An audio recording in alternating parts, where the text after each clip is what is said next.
Hi, and thanks for joining the SJ Child Show. The SJ Child Show brings value to families through education and resources. But the SJ Child Show isn't just about me, it's about us as a community.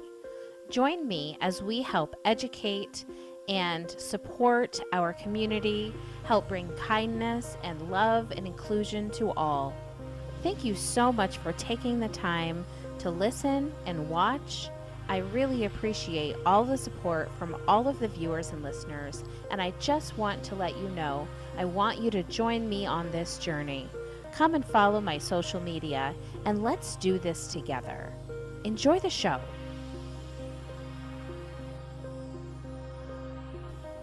Introducing Autism Vehicle Home Safety Kits, Emergency Responder, alert stickers, personal profiles with autism needs and a communication board, masks and earplugs, keeping families and emergency responders educated and safe. Get yours today at sjchilds.org.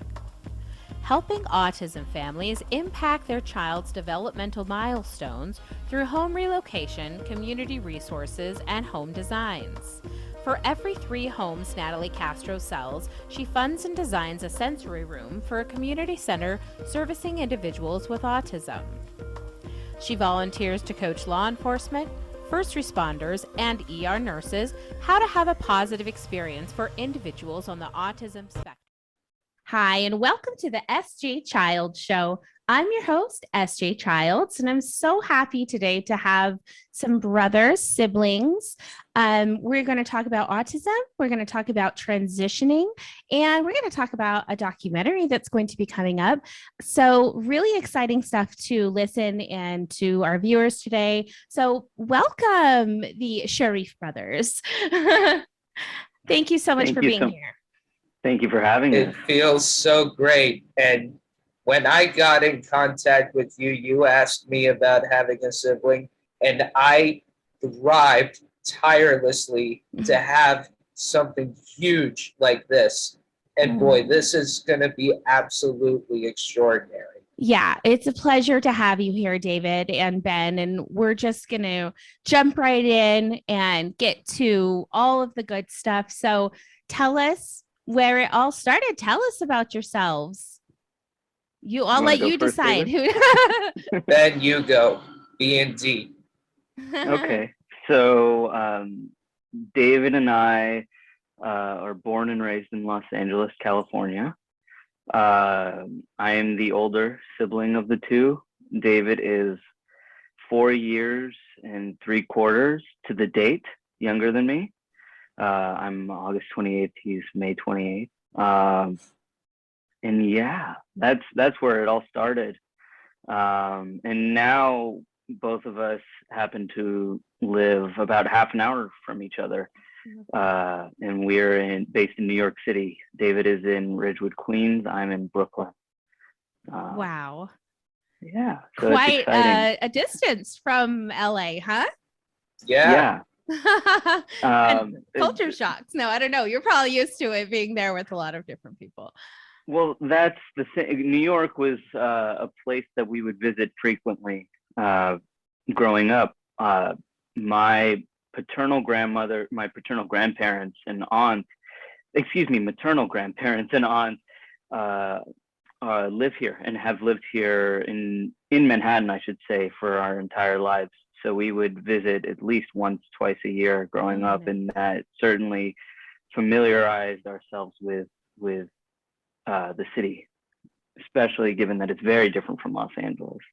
And I don't want to speak for David, but I think it's on these visits yearly that David fell in love with this place. That's what I was just going to say. Somebody fell in love when he was visiting, and that's wonderful. Oh, I fell in love with it right when I was just looking out the window of my grandparents' residence, just looking at the Empire State Building, even the Chrysler Building, which is very sadly blocked because of another building being constructed over covering. But thankfully, I can see the clock tower. And when I look on the other side, I can see the Freedom Tower. And my favorite thing was just riding subway trains all around the city with my dad. I love railways. And anytime I stared into space or got distracted, one thing I was capable of thinking about was trains, planes, and any kind of uh, transportation. And quite frankly, the day before, the day after our parents were married, grandma and grandpa moved into the residence they live to this day.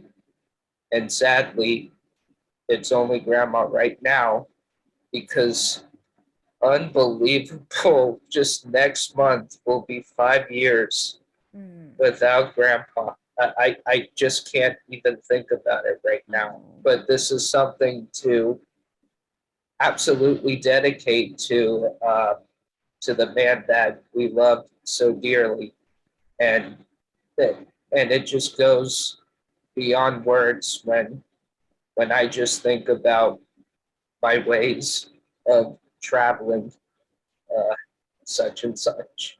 I love that, David. I was going to ask, but you answered everything. Like, what was that passion that you had for the city and for the buildings? But it sounds like really the transportation was the main kind of passion that drew you to that.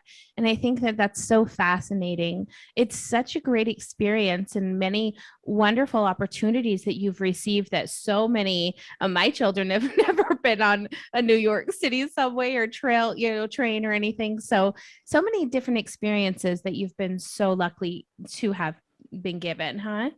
But more beyond that aspect, our grandmother was born in the Bronx, very close to the Bronx Zoo, I I've believe. been there. And our grandpa was, and thanks to being married to a wonderful grandmother, our grandpa was a Yankees fan.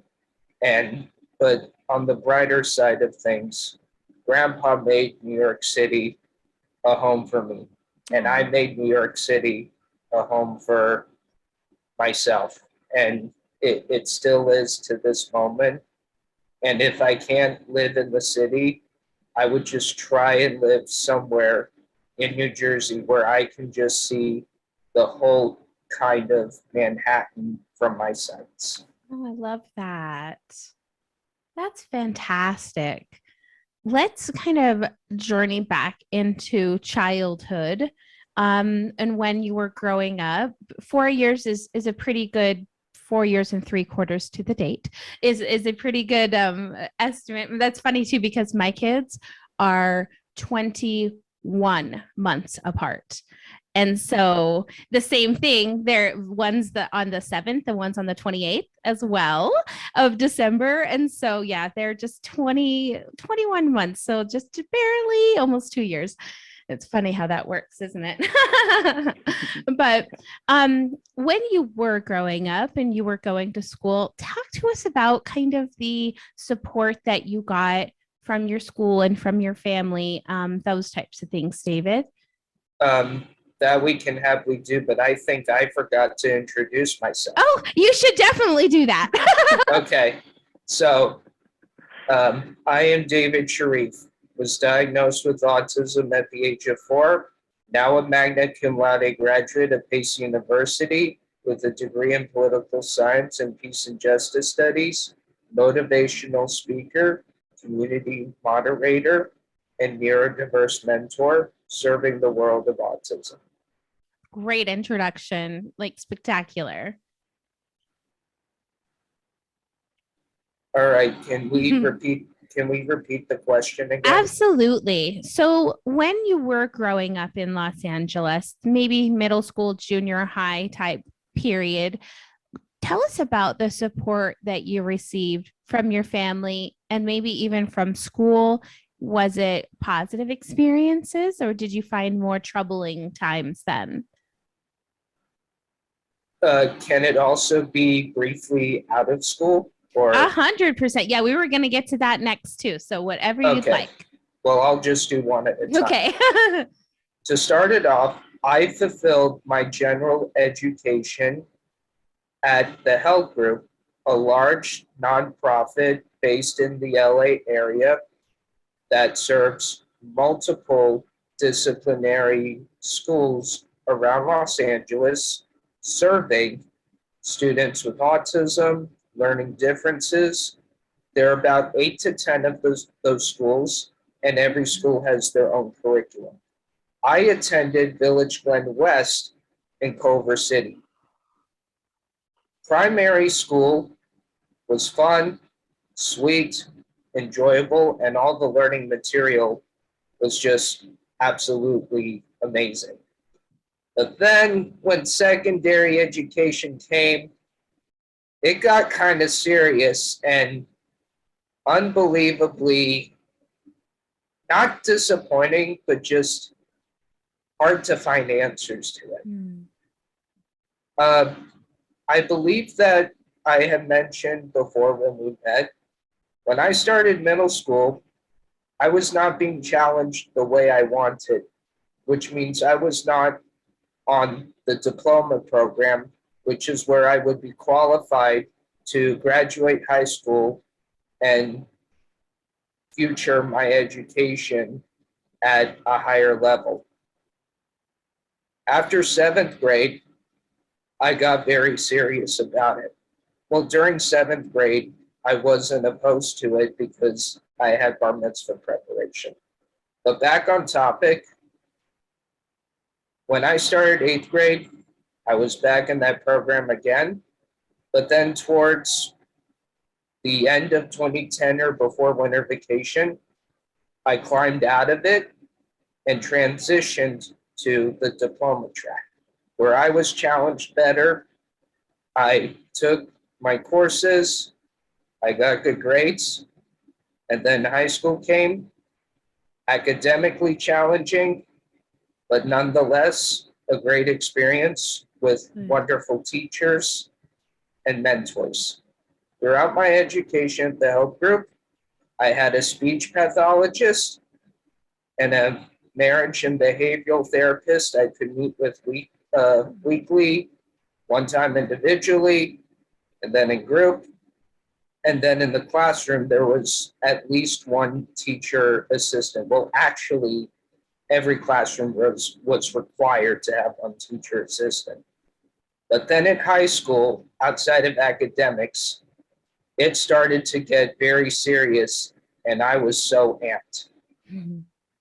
Right from the get-go of high school, I told the teachers my dream is to go to college in New York City. I kept it in my DNA ever since I said that.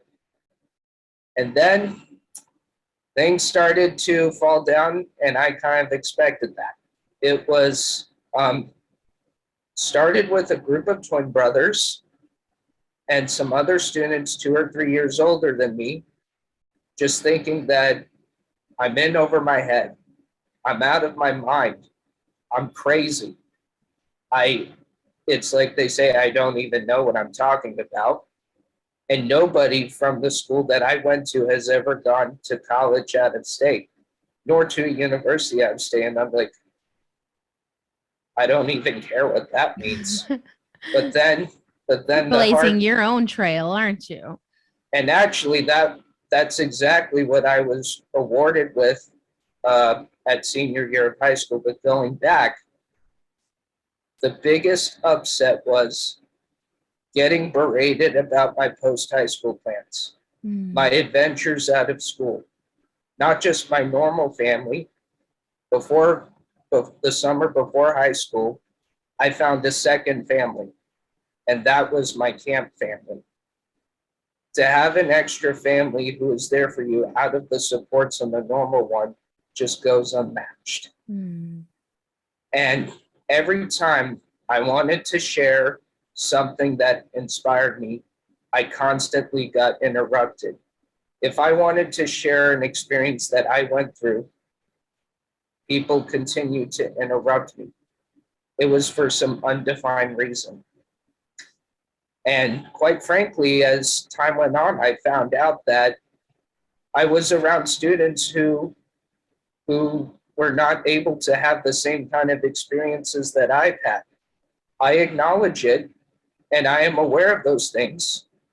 And I tell people, I understand that it's hard for you to not have the same kind of journeys that or times that I have. But if you want me to respect your journeys and your plans, you learn to respect mine. And that's exactly what happened. And that's why I did not respect theirs, because they did not respect mine. It's like plain simple and straight to the point. If I wanted to share my opinion about a film, and then it's like I would want to say, oh, why this movie such and such, the person just scolded like this one reason, and I never had a chance to say anything. And I have a lot of proof that I like plenty of movies, and specifically great ones that don't take place in New York City. Other than The Incredibles, Interstellar is one of them. In love with that movie. And if I can think of another good one, I guess not. I will probably not pop it out. But in secondary education, my interactions with other students really kind of didn't go the way I was hoping to. Yeah. And to just have people who were there for me outside of the place is everything. And it's just a sweet gift that when I went to camp outside of the school year, which I was also mistreated about, I did find my long life best friend Sampha, and also found another family who would be there for me on my autism journey. And I would constantly tell them what's happening to me and the hope that I give for them to not go through the same kind of frustration that happened to me. They were there for me when I needed them. And that's all that matters in any way, shape, or form. I had photos of them on my locker in my school binder. Some students just looked at it, shook their heads. Some students gave me very weird looks because of how I'm bringing back the memories of the people I miss very much. And then some people laughed at me because I do miss those people. And apparently, sometimes my therapist or my teachers got annoyed when I say this, but I do say it in a fair and straight way. My school friends are the good ones, but my camp friends are the great ones. That has been true ever since I found my camp family, and it still is to this day. So it's just that kind of support that I have goes wonderfully well. So just a brief backtrack. Primary education was a lot of fun, great learning material, sometimes easy to understand, sometimes hard to interact, but make great friends. Secondary education was more serious and pretty severe until I felt accustomed to the heavy workload, but then the interactions fell down the way that I didn't want it to be. But then what did I do? The ones who told me that whatever I chose, blazing new trails, going to college in NYC and my adventures, that it would never amount to anything for me, I will tell you, I made them pay the ultimate price because I am the first student from my school to go to a prestigious university out of state. In addition, I was valedictorian for my high school graduating class. And then 4 years later, I became a college graduate with honors from a wonderful institution that I will talk about very briefly. So this is exactly why I warn people, be mindful about what you say, because if I hear one skeptical remark out of your mouth, you are going to be in a lot of trouble, and you're going to clench your fists by the time you're proven wrong. So my advice is try and be careful, but also think about what you've done earlier and maybe review your history of what you have done to me and others, and that will give you a better idea of how you can possibly change yourselves for the better. So that's Good the big, advice. that's just the big point. I like that. And honestly, I don't care for them. I don't intend to chat with them or be with them or talk to them in the future. And even if they try to impose me to, that won't do any good. And the thing is, I do not hold on to grudges. What I do is, even if you may want to speak to me, but if I choose not to, that doesn't mean I'm carrying the past. I am choosing what I believe is safe for me and what I think I will do my best with. And that is not chatting with the ones who have doubted me, even No. if they have changed as well. You have to stand up for yourself. I like that you have that confidence to be able to do that, because that is so important to do. Yeah. When you guys were growing up, Ben, what was it like for you? I want to hear your side too, and kind of see what struggles or joys or celebrations you had with your brother. So take us back to kind of when you guys were in this, were you guys ever at the same schools, the kind of time periods? No, we did not attend the same schools. Part of it was the age gap, but also I went to my parents felt that the going to Village Glen was a better suit for David than the school that I had gone to. Sure. Growing up with David, David is my only sibling, so I don't really have any other experiences to compare it to. Sure. But at the same time, I will say I've always felt a sense of protection over him, and wanting to be someone who is there for him. Granted, he would say that I was not there for him when I decided to go to college in New York City, and he left him alone in LA. But even before that, I think that we've always been pretty close. Wouldn't you agree, David? Yes, and remember that when you began freshman year, I would just try and phone call you every day after school. I love that. Yeah. No, he missed his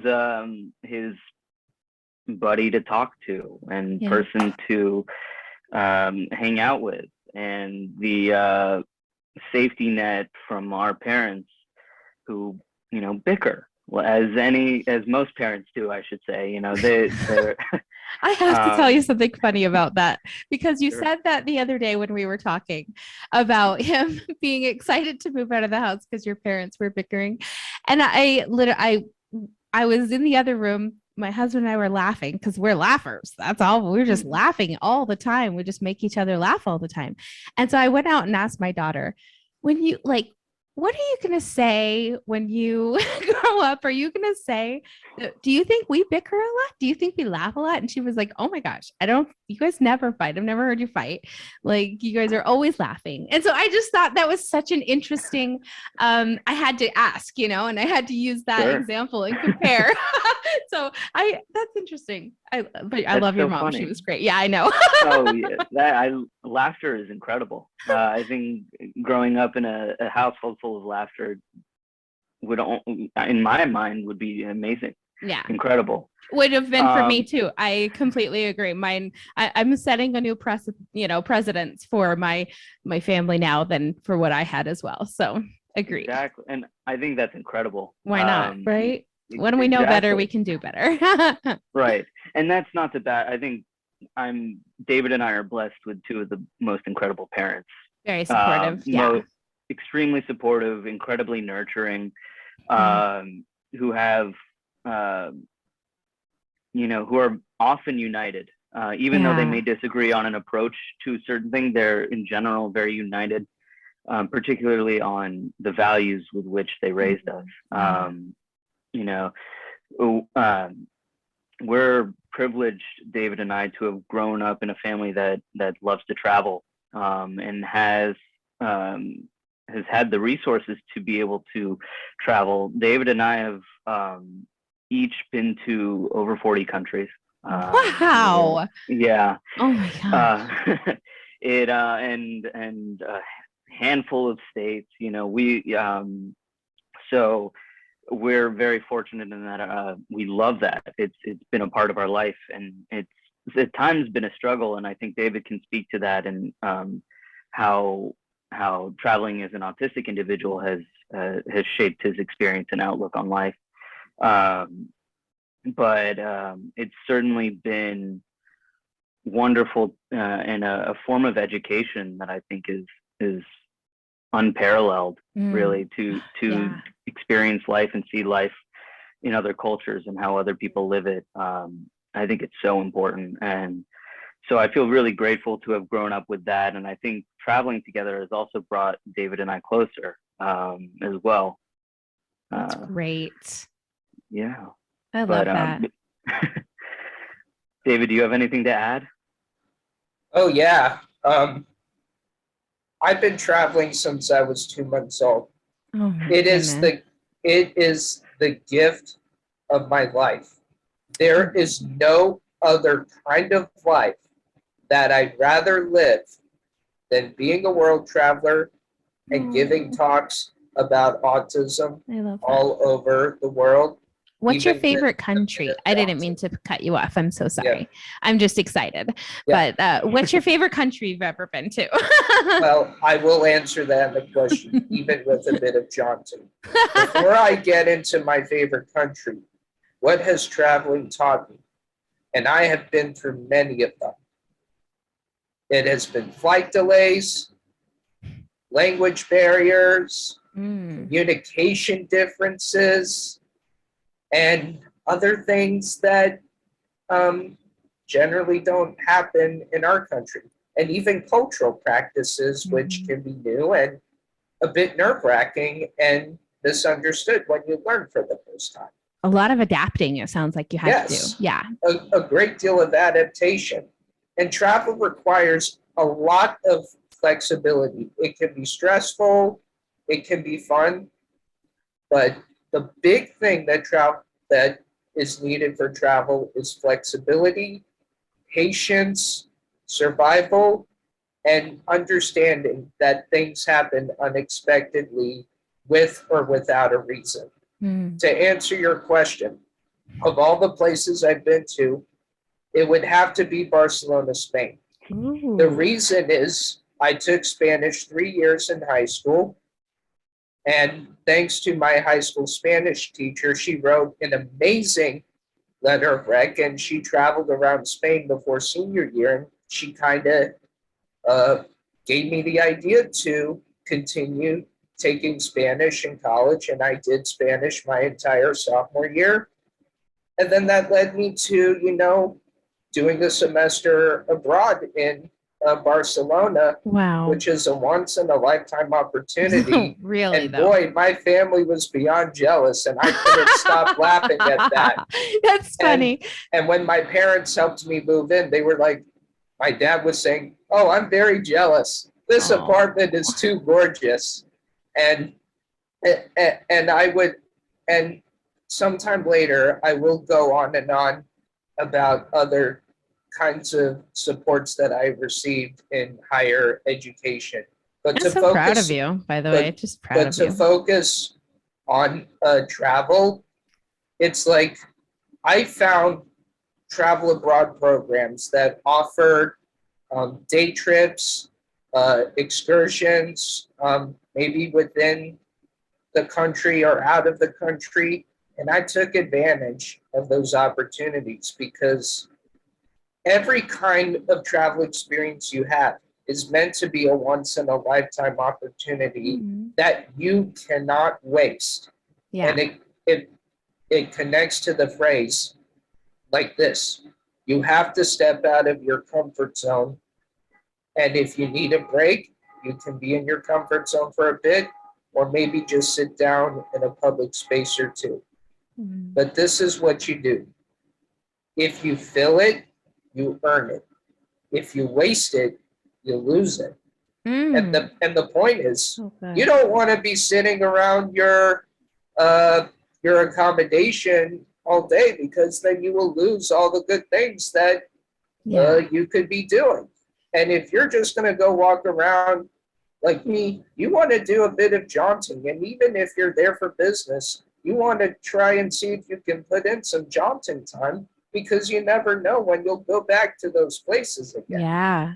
And Did you get support, like living support when you were there as well with those programs?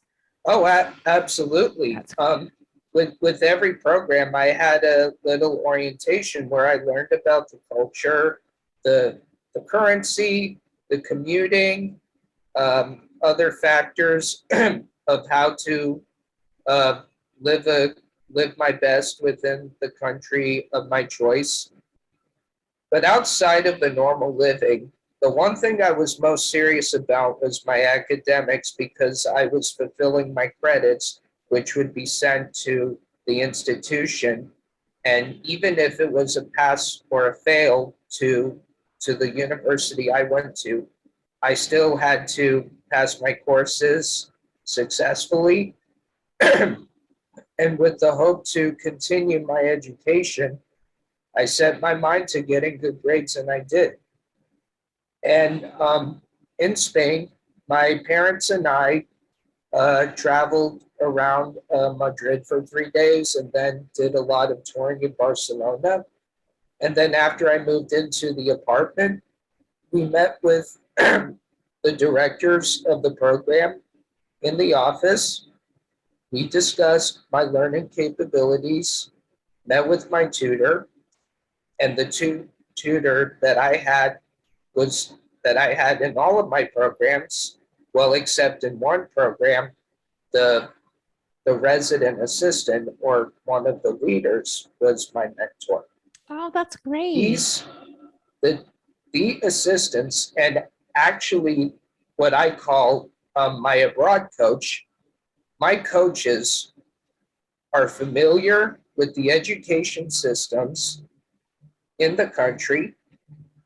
They have good interactions with the professors that I have, and they understand how they teach and what the workload could look like. Yeah. So that's something to keep in mind. You want to have a tutor who is very knowledgeable about your teachers, the education system, their styles, and what can be expected. Because that was the kind of tutor, and those were the kinds of tutors that I had. Just because I had an academic coach at pace plus extended time on exams, that does not guarantee that I will have the same kinds of learning accommodations when I was abroad. So, with that said, I had the academic coach, I had extended time for exams in a private room, and then I could take as much time as I needed. I would carry the accommodations that I have. Pace University, from the Counseling Center or the Office of Disability Services, would send my accommodations to study abroad, and study abroad would send them to the programs. So there was back and forth communication about it. And they were amazed, because it is advised for students with learning disabilities or learning accommodations to take opportunities to travel abroad. And since I haven't been there in so long, I'm sure they've made some great changes to support their students in fulfilling credits in places that would only happen once in a lifetime. Yeah. And they were very helpful with that. So I cannot emphasize how those experiences towards my academics have done so much for me.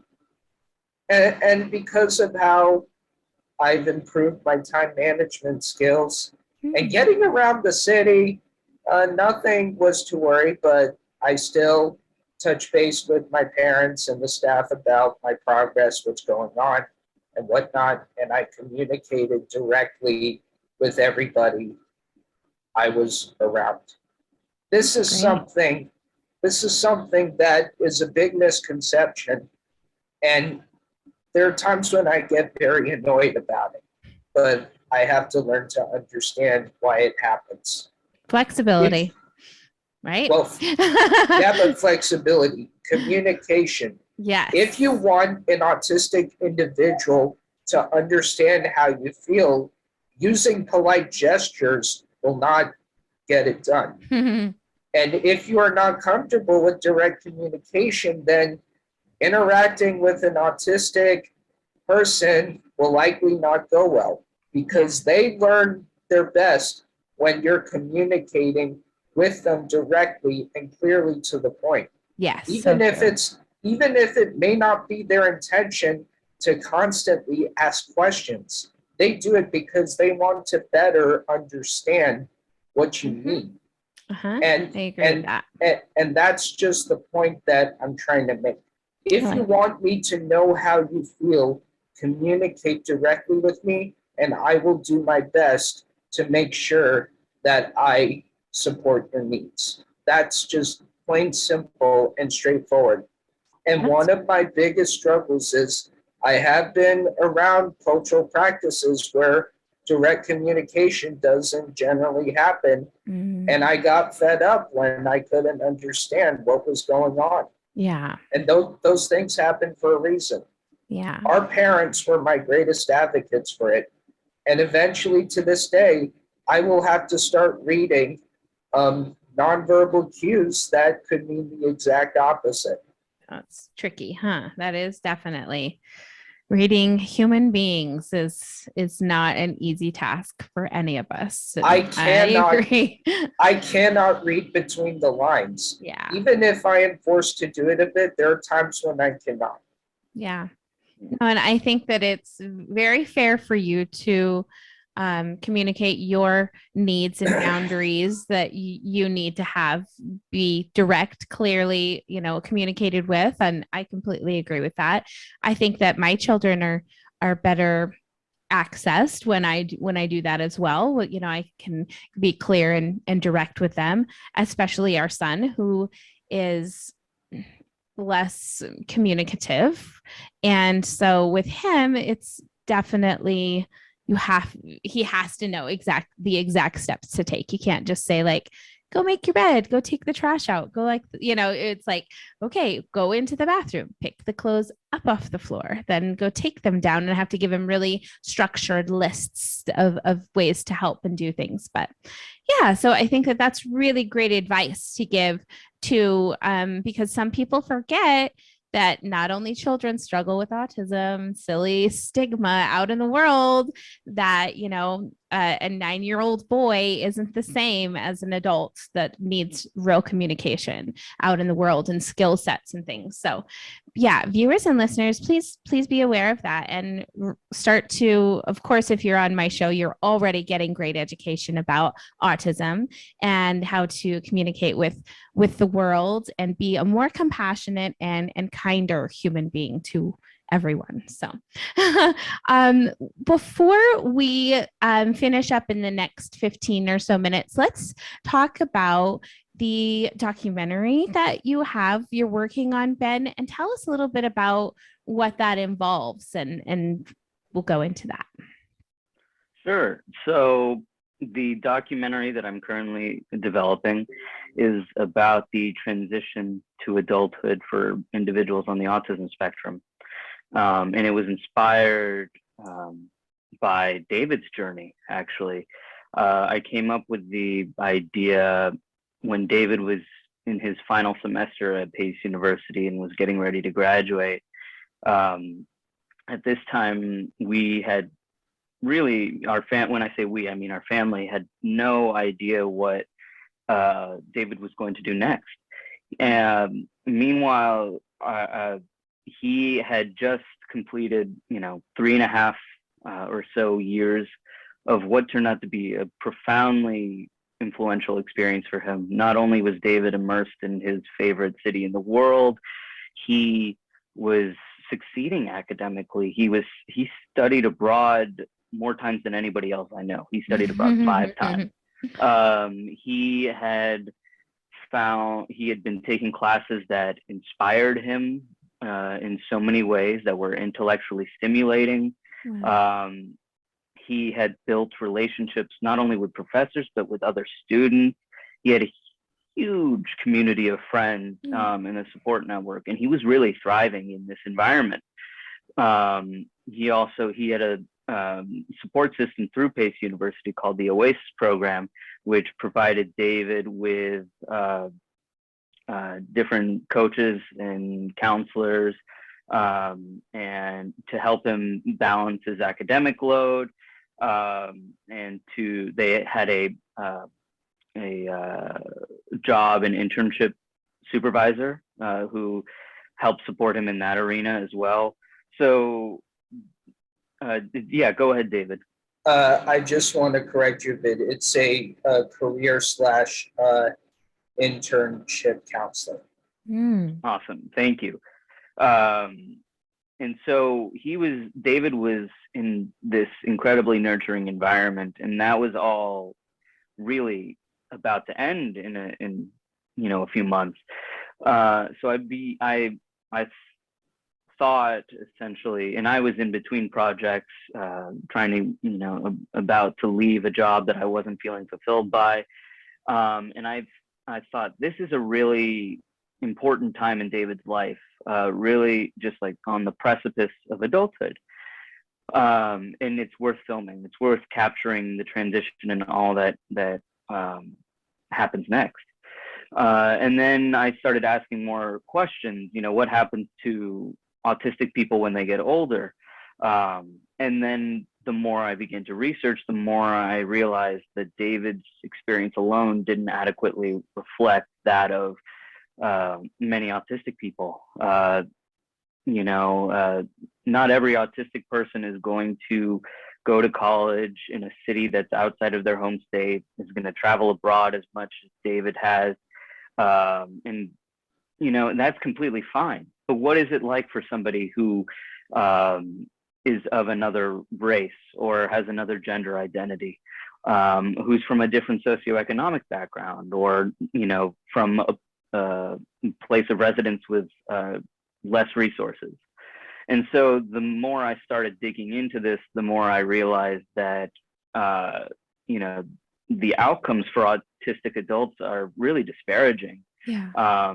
They're absurdly high rates of unemployment and underemployment. There's autistic people are being paid sub-minimum wages in certain states. And so the idea expanded from there and has become about, our goal is to follow different autistics who are in the midst of various transitions, because there's not really one transition in adulthood, there are many. Yeah. So what is it like for an autistic person to navigate all this and to become adults? Because most of the media that I had encountered was predominantly about younger individuals. And also what I found problematic was a lot of the media was also told from the perspective of parents or caregivers. And that's, not to diminish their experiences or the validity of those experiences, but I was much more interested in what autistic people had, what the autistic voices had to say for themselves about that. And I've also, going on this journey has been remarkable in that respect, and that I've had the pleasure and honor of learning from various autistics who share their stories and are open about all that they've gone through and all that they hope for the future. And so I will say that it's extremely important for us that we present it predominantly from the autistic perspective. Mm-hmm. I am neurotypical. Our producer on the film is neurodivergent, but not autistic. Mm-hmm. And so we think it's essential that this adequately and authentically reflect the voices of autistic people, and we're sort of just the people kind of putting it together. Yeah, the vessel. Exactly. I love it. And we're planning to hire autistic people both in front of and behind the camera to ensure that we are not appropriating anybody's experience, that this is an authentic, not just authentic, but also an empowering portrayal of autistic individuals. I think that's important, because a lot of representation either goes into the line of autistics being incapable or focuses on what their deficits are, and also, or alternatively, only emphasizes those experiences that fall into the savant category, of super, people of particular expertise. And that's not to say that those experiences don't exist, but that's not the whole one story. Yeah, that's not autism, right? Exactly. I love that. So diversity in experience is essential, I think, and I think autistic people deserve that representation on screen, and deserve to see what's possible when somebody is, I want to say given, but it's not just given, but has an opportunity to thrive and pursue their passion, and are, perceived as capable and individuals who can contribute and live fulfilling lives. So that's what we really hope for in the documentary. And we're still in the development stage. It's pretty early on. And so right now we are meeting with, virtually, I'll say, different autistics throughout the country, who have been so kind in sharing their experiences. And then when things become a little bit safer to go around the country and meet with so many people, given the pandemic, we will do so. Good. Yeah. Oh, that's so incredible. And whatever I can do to help and be supportive of that, please let me know.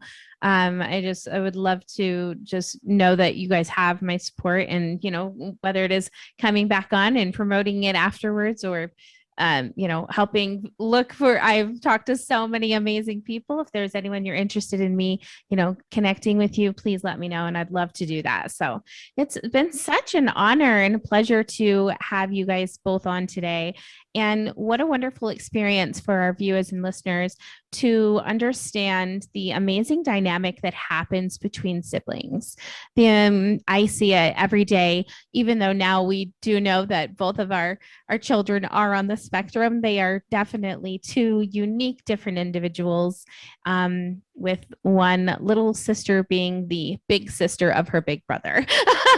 So, and all of those same things, the protectiveness and the care, always being so concerned for him and his well-being every day. So it's just such an honor to have you both on here today. And I just send you both my love and appreciation and gratitude for being here.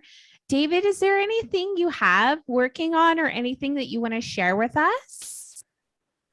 Not that I can think of, but what really excites me is my Facebook page, Venturing Incredible Abilities, David Sharif, is just, I believe, 15 likes away from 300.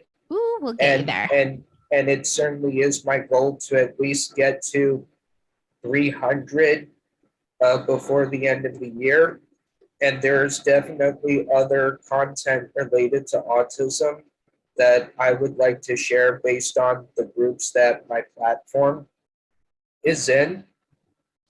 I haven't thought about this clearly, but because of all the podcast shows that I've been on, I'm kind of thinking about starting a podcast show for myself.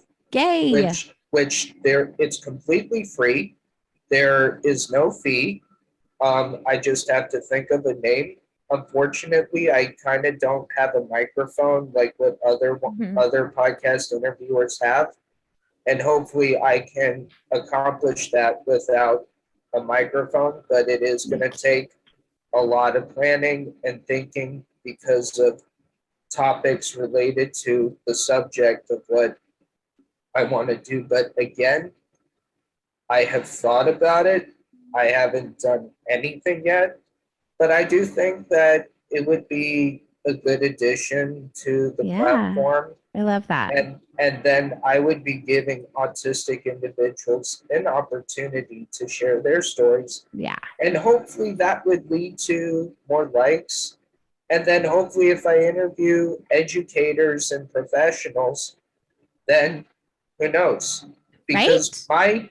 my dream job, my career job is to travel the world giving talks about autism, being a Yeah. professional speaker, talking about autism in a variety of topics, whether it's virtual or in person, and being a part of respectability on the National Disability Speakers Bureau Jewish Division.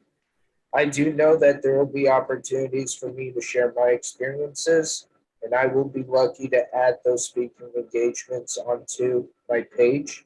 So that's pretty much it. My Facebook page isn't necessarily meant to be a business. It's a page for autistic individuals to like where I can share content and Yeah. then like share my journey. I haven't found a business or haven't done anything, but I think finding a podcast might be a bit easier than an actual real business that is very hard to maintain with contracts. Well, that's wonderful. And if you do decide to do a podcast and you need any help or, questions, you reach out to me and I will coach you through the whole thing. I am happy to do that. I do it with all my friends now. So that's wonderful.